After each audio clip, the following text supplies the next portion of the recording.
சொல்லி கேட்டார். நான் எங்கள் அண்ணா, என் அண்ணா பிள்ளை கண்ணன் 3 பேரும் இந்த ப்ரொஃபஸரை அழைச்சிட்டு போனோம். அப்போது இதெல்லாம் இந்த பாத யாத்திரையெல்லாம் போயிட்டு திரும்பி வந்தாச்சு. அப்புறம் அவருக்கு ஒரு 97 வயசு இருக்கும் அந்த சமயத்தில். அங்கே இருக்கிறவா சொன்னால் உடம்பு சரியாயில்ல, பார்க்க முடியாது அப்படின்ட்டான். யாருமே இல்லை மடத்தில், யாரையும் பார்க்க விடலைன்ட்டான். இவரோ பாவம் ரஷ்யாலேருந்து வந்ததே 2 காரணத்துக்குன்னு சொன்னார்.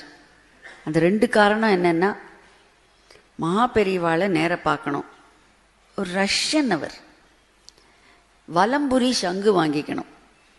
இந்த 2க்காக மாஸ்கோலேருந்து வந்திருக்கேன், பார்க்கணும். சரி, இல்லைன்னு சொல்லிட்டா பல்லக்குலேயும் இல்லை பெரியவா, நம்ம கிளம்பிடுவோம்.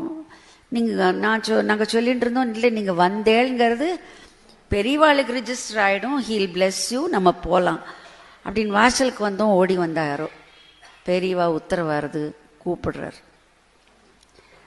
உள்ள அழைச்சிட்டு அவர் சொன்னார், எனக்கு பெரியவா கிட்ட நிறைய கொஷின்ஸ் கேட்கணும், எனக்கு நிறைய சந்தேகங்கள் இருக்குது, நான் கொஷின்ஸ் கேட்கணும். அது தெரியாது, நீங்கள் தரிசனம் பண்ணாலே பெருசு, இன்னைக்கு கொஷின்லாம் கேட்க முடியுமோ என்னமோ, நீங்கள் தரிசனம் பண்ணாலே யுவர் லக்கி. அவர் நீங்கள் இல்லை, நீங்கள் அழைச்சின்னு போனால் அழைச்சின்னு போயிடலாம். நான் சொன்னேன், see we are not agents to God, let us not arrogate ourselves. உங்களுக்கு பிராப்தம் இருந்தால் உங்களுக்கு தரிசனம் கிடைக்கும், எங்களாலெல்லாம் இல்லை. உங்களுக்கு தரிசனம் பண்ணணும்னு பிராப்தம் இருந்ததுன்னா உங்களுக்கு கிடைக்கும். போனோம் உள்ள, அடி எழுந்து உக்காண்டார். அவரை பார்த்தோன்னே இவருக்கு கண்ணால் ஜலம் வர ஆரம்பிச்சுடுது. இவர் ரெபெக்கா எப்படி இருப்பாருன்னா, ஒரு வெள்ளை தாடி, நல்ல ஒரு தேஜஸ்வியாக இருப்பார். பெரியவா அப்படியே முதல்ல வெறும்னு சைலண்ட்டாக அனுகிரகம் பண்ணா. இவரும் சும்மா நிற்கிறார், அவரும் ஒன்றும் பேசலை. அப்புறம் எங்கள் அண்ணா மெதுவாக சந்தர்ப்பம் சரியாக இருக்கேன்னு சொல்லிட்டு, professor you wanted to ask some questions, வேணா கேளுங்கன்னு காதோட சொன்னோம். அதுக்கு அவர் சொல்கிறார், எனக்கு கேள்விகளெல்லாம் பதில் கிடச்சிடுது, எனக்கு ஒன்றுமே இல்லை கேட்கறதுக்கு. அப்புறம் பெரியவா ஒரு கேள்வி கேட்டார் அவரை, இவர் தானே கேட்கணுன்ட்டு வந்தார். பெரியவா கேள்வி கேட்டார், அவர்கிட்ட கேளு, நார்தர்ன் மோஸ்ட் பார்ட் ஆஃப் ரஷ்யாவில் தான் அந்த அவளுடைய மொழியில அதிக சம்ஸ்கிருதம் இருக்கோ, கேளு. கேட்டோன்னு இவருக்கு இன்னும் ஆடி போயிட்டார். ஆமா ஆமா, எப்படி தெரியும், பெரியவாளுக்கு எப்படி தெரியும், எங்க மொழி எப்படி தெரியும், அதுல தான் ஜாஸ்தி சம்ஸ்கிருதம் இருக்கு அப்படின்னு. அதுக்கு காரணம் தெரியுமோ அப்படின்னு கேட்டார். இவருக்கு தெரியாது, ப்ரொஃபஸருக்கு தெரியாது, தெரியல, ஆனால் அங்கே இருக்கு, நிறையா சம்ஸ்கிருதம் இருக்கு. அது காரணம் என்னன்னா, பெரியவா சொல்கிறா, பெரியவா ரெபெக்காவுக்கிட்ட சொன்னதை நான் இப்போ உங்களுக்கு சொல்கிறேன். ரஷ்யாவுக்கு பேர் நம்ம புராண ஜியாகிரஃபியில் ரிஷி வர்ஷான்னு பேர்.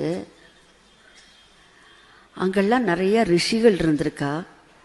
யாக்ஞவல்கியரெல்லாம் கான்ஃபரன்ஸ் போட்டு வேதத்தை 4 வகுத்து பண்ணதெல்லாம் உங்கள் நாட்டில் தான், அங்கே தான் நடந்தது, அந்த இடத்துல தான் நடந்தது.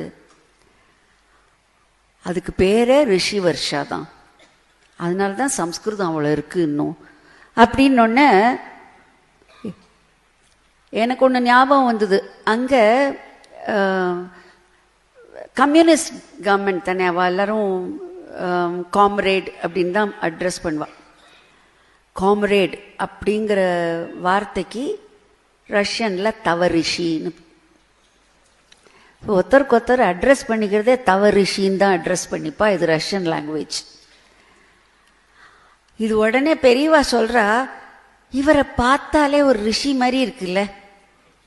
ரெபெக்காவை பார்த்து பெரியவா சொல்ற, இவரை பார்த்தாலே ஒரு ரிஷி மாதிரி இல்லை அப்படின்னார்.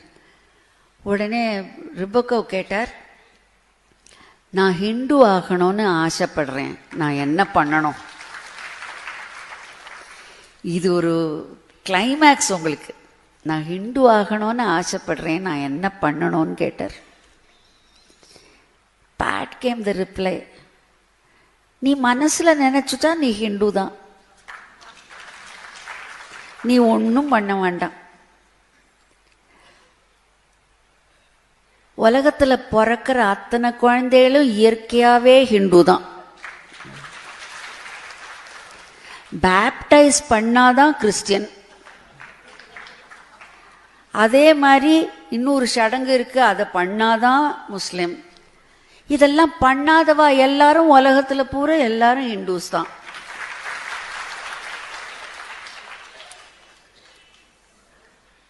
அவர் அதோட நிறுத்தல.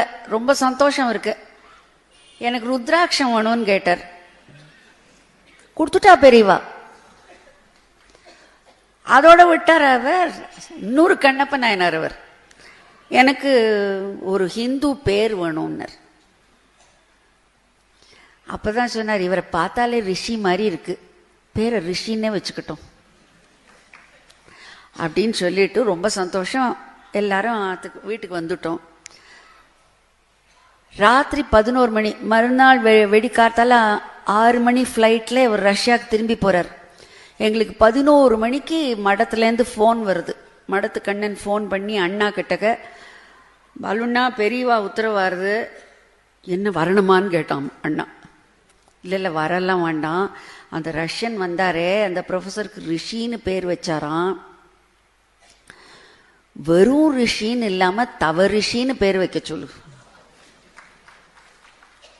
அப்புறம் ராத்திரி ஹோட்டலுக்கு திரும்பி ஃபோன் பண்ணி அவருக்கு இன்ஃபார்ம் பண்ணி இந்த மாதிரி பேர் வச்சுக்க சொன்னார்னு. இது ஒரு ரஷ்யனுடைய அனுபவம்.